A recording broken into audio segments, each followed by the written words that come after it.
Happy 15th anniversary, Phantom Planet. I can't believe it's been 15 years since Danny Phantom aired its final episode. As I noticed what really happened to Danny Phantom. Just because I learned that, why did Danny Phantom enter seasonal rot? Actually, it was one of my favourite cartoons growing up.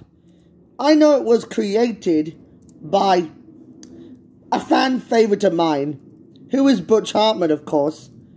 I know it's been a long while since Danny Phantom aired its final episode, but this has got to be one of the most devastating finales I've ever imagined. But the production, back around 2001, Butch came up with the idea. Around that time, it was the year 1999. I'm guessing there's one interesting concept of how I can think of. I've learned when Butch came up with the idea of Danny Phantom, back around the year 1995, when his mother was taking him to Los Angeles, California, Butch had the idea for the show being a Scooby-Doo version. If Danny had an old sidekick named Spooky, and he would ride a motorcycle. But this idea was scrapped. So, he pitched it to Cartoon Network and it didn't fit. Just because Danny wanted to be taller, shorter, and muscular, but he wanted to have Danny with dark hair, and drew him in a ghost outfit. And he realized that's really cool. He learns that Danny can turn into a ghost, so his hair is white.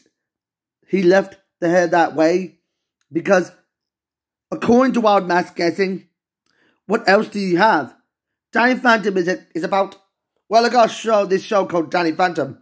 It's about a kid with ghost powers.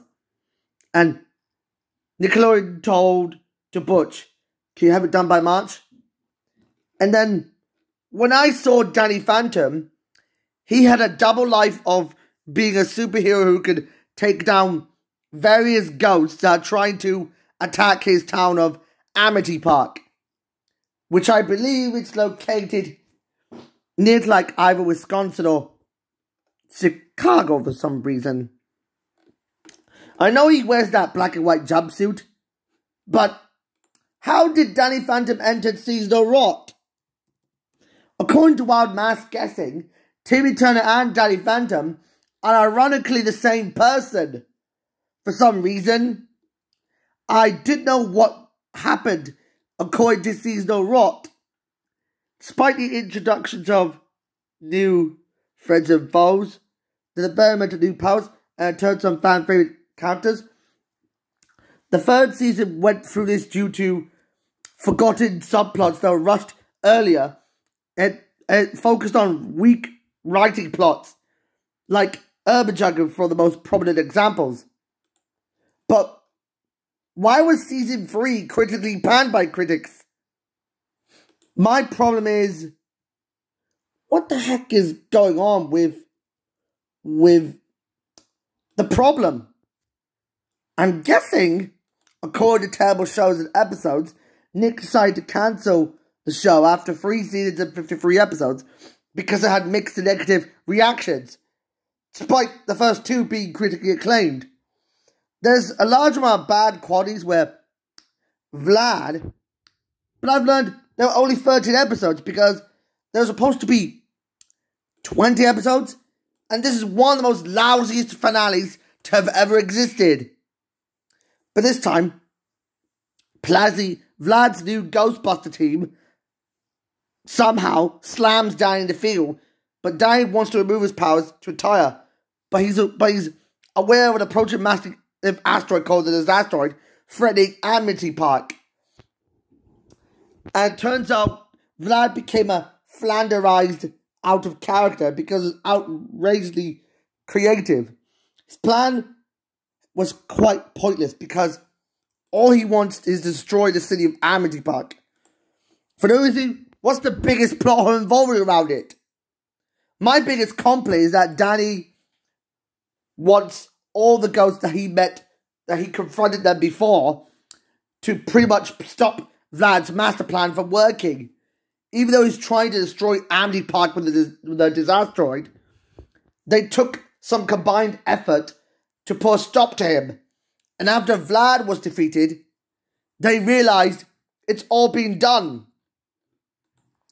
But I've learned, thanks to the continuities, like the redeeming ones, bitter reunions, infinite realms of flooding and disaster living at large, I know it's the last we see Danny. Since it wasn't shown in Russia, the plot is similar to Gorath because of an asteroid, which was the remains of a dead star heading straight towards the planet, where an international cooperation sent into Antarctica to push everyone out of the path. And that's why Danny managed to push everyone out away from Vlad's path of destroying the place. It's still revealed that Andy Park is in Wisconsin, because like how Nibiru was like this to Scooby-Doo. But this has got to be the most dumbest finale I've ever imagined. But there's one more thing to go before I could tell you the truth.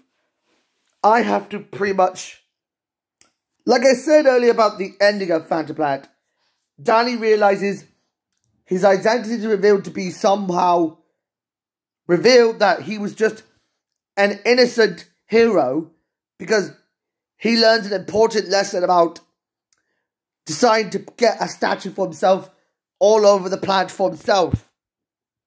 And that's how he took back the planet. Well, in the right way. Like I said, this was a lousy way to end a TV show like this. So, that was my personal opinion on Phantom Planet.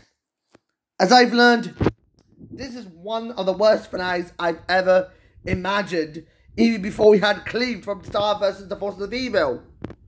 But, is that really all I can say about this one? I have to go poo now, so you gotta remind me that I'm gonna say goodbye. So, cheerio.